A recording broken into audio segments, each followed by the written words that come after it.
किंशु कहता है कि तुम यहाँ पर क्या कर रही हो। मिस यू कहती है ओह क्या मैं यहाँ पर नहीं आ सकती। मिस यू कहती है मुझे बहुत ज़्यादा सांस चढ़ गया है, मुझे पहले आराम करने दो। मिस्टर लीस तुम्हारी हिम्मत कैसे हुई मुझे अकेला छोड़कर भागते आने की। मिस यू तुम बहुत ऐसा चलती हो। सर लॉन किंशु तो कहते हैं दरअसल मैं कल आपको कुछ बताना चाहता था। ओयान फैमिली हमारे प्रोजेक्ट में सरमायाकारी करने में गोल कर रही है, लेकिन आपने अपना फोन बंद कर दिया था। किंशु कहता है चलो ठीक है। किंशु कहता है कि इनके साथ हमारे शायद अच्छे ताल्लुकात साबित होंगे।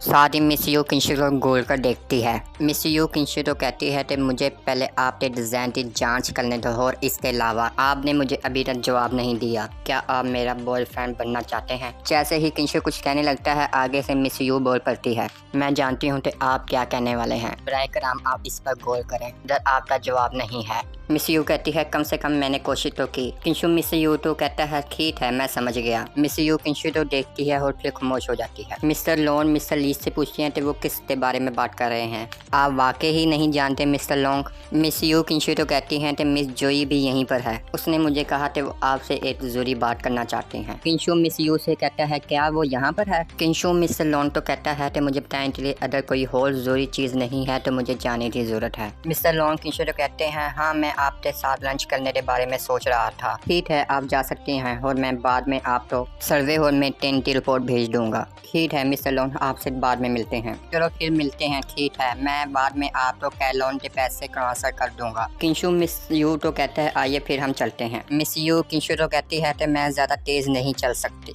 क्योंकि मेरे पाँव में मोच आ गई है। किंशु मिस यू तो कहता है कि आप ऊंचे हील वाले जूते क्यों पहनती हैं। किंशु मिस यू तो उठा लेता है। मिस्टर लॉन और मिस्टर लीज ये देखकर हैरान रह जाते हैं। किंशु मिस यू तो कहते हैं मुझे मजबूती से पकड़ लो। मिस यू कहती है ओके। मिस यू किंशु तो कहती है मेरी गाड़ी इस पहाड़ी के पीछे है, आप वहाँ जाकर मुझे नीचे रख सकते हैं और मैं अभी भी गाड़ी चला सकती हूँ। किंशु कहता है ओके। किंशु जैसे ही अपना एक पैर रखता है मिस्टर लॉन और मिस्टर लीज ये देख कर हैरान रह जाते हैं इतनी ज़्यादा स्पीड। मिस्टर लीज कहते हैं कि वो इतनी ज़्यादा तेज़ कैसे दौड़ सकता है। मिस्टर लॉन कहते हैं मैं समझ गया कि वो इसे पसंद करती है। मिस्टर लीज मिस्टर लॉन तो कहती है क्या आप तो ये अभी पता चला है। मिस्टर लीज कहते हैं ये मुझे अब पता चला कि आप सिंगल क्यों हो। हमें आधे घंटे बाद मिस्टर लॉन का होटल दिखाया जाता है। किंशु और मिस यू वहाँ पर पहुँच जाते हैं। किंशु मिस यू तो कहता है एक्सक्यूज मी। मिस यू पीछे मुड़कर देखती है। मिस यू कहती है हम यहाँ पर हैं। तो यू ही कहती है किंशु। किंशु आसिफ से कहता है मुझे आपका मैसेज मिला, आप मेरे से कोई जरूरी बात करना चाहती हैं। किंशु मिस यू तो कहता है कि मुझे इनसे एक जरूरी बात करनी है, क्या आप हमें थोड़ी देर के लिए अकेला छोड़ सकते हैं। मिस यू कहती है क्या आप लोग किस बारे में बात करने वाले हैं, क्या मैं इसको नहीं जान सकती। मिस जोई मिस यू तो कहती है नाराज मत हो। जोई कहती है ब्राय मेहरबानी ये मेरे मास्टर के बारे में है। मिस यू कहती है कि मैं अभी क्या करूं फिर। आप तो पता है मैंने कितना इंतजार किया है, मैंने सिर्फ आपका मैसेज देने के लिए किंशु के पास गई थी। जोई मिस यू तो कहती है मेरी बात मानो ना, तुम मेरी सबसे अच्छी दोस्त हो ना। मिस यू कहती है ठीक है इसे जल्दी खत्म करो, मैं इतना लंबा इंतजार नहीं कर सकती। किंशु कहता है अरे तुम थोड़ी सी कमीज तो सीख लो,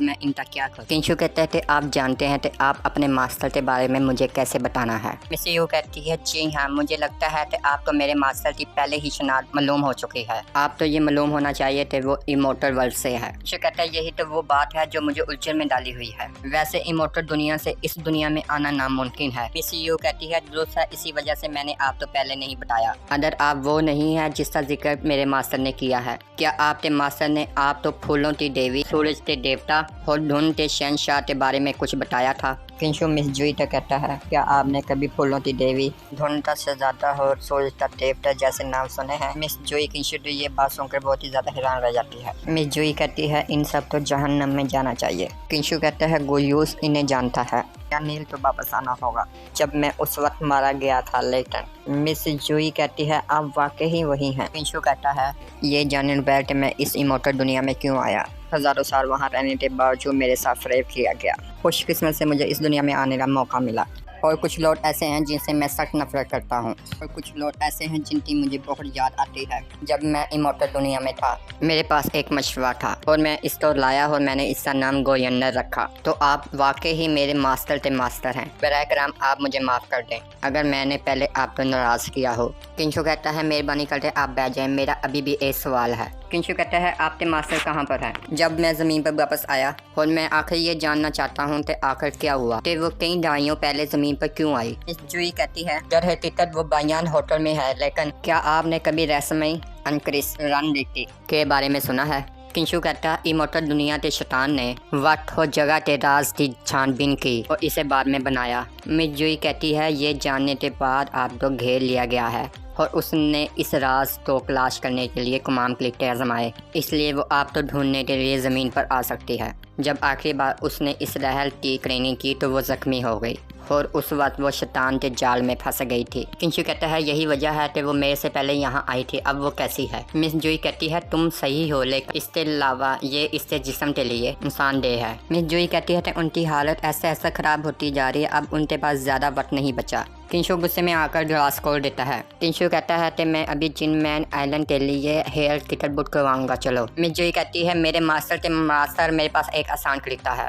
किंशु कहता है जल्दी बताओ। मिस यू कहती है कि क्या आप लोग मेरे प्राइवेट जहाज पर जिनमैन आइलैंड पर जाना चाहते हैं। मिस यू कहती है मैं और मिस्टर लीज हम कल रात ही प्राइवेट जहाज पर यहाँ पहुँचे थे, हमने अभी उबली हुई बस और हॉट पॉट भी नहीं खाया है। किंशु मिस यू तो कहता है ये मेरे लिए बहुत अहम है, मेहरबानी। मिस यू कहती है तो ठीक है, लेकिन मेरी एक ख्वाहिश है।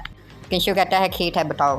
मिस यू कहती है मुझे अभी अभी मिस्टर लीज से मिलना है, ये इसलिए कि मुझे किंचैन सिटी में वापस आना होगा, आप तो पूरा दिन मेरा साथ देना चाहिए। किंशु कहता है चलो ठीक है। साथ ही हमें यहाँ से जहाज जाते हुए दिखाया जाता है। 2 घंटे बाद हमें जिनमैन आइलैंड एयरपोर्ट दिखाया जाता है। किंशु मिस यू तो कहता है तो फिर बाद में मिलते हैं। किंशु मैं कल सुबह किंचैन सिटी के लिए प्रवास कर जाऊँगी, अगर आपने भी वापस जाना हो तो आप मुझे कॉल कर लेना। किंशु कहता है ठीक है, आपका बहुत शुक्रिया। साथ ही हमें इनके पास आकर गाड़ी रुकती है। गाड़ी से 2 बंदे उतरते हैं और इनके पास आते हैं, कहते हैं छोटे बॉस, बड़े बॉस। किंशु कहता है बिग बॉस। मिस जुई कहती है कि मैंने इनको पहले ही बता दिया तो आप मेरे साथ होटल वापस जाएंगे, मेरे मास्टर ने पहले ही इनका बंदोबस्त कर रखा है, ये होटल असल में आपके लिए बनाया गया है। किंशु कहता है यानर मैं आ रहा हूँ तुम्हारे पास। हमें किंशु और मिस जुई तो कश्ती पर जाते हुए दिखाया जाता है और हमें बायान होटल का प्राइवेट एरिया दिखाया जाता है। मिस जुई अपनी पावदा यूज समंदर पर कर रही होती है, समंदर से हमें तेज रोशनी निकलते हुए दिखाई जाती है। साथ ही हमें दिखाया जाता है समंदर के अंदर से सीढ़ियाँ निकल रही होती हैं। मिस जुई किंशु कहती है प्लीज़ हम चलते हैं।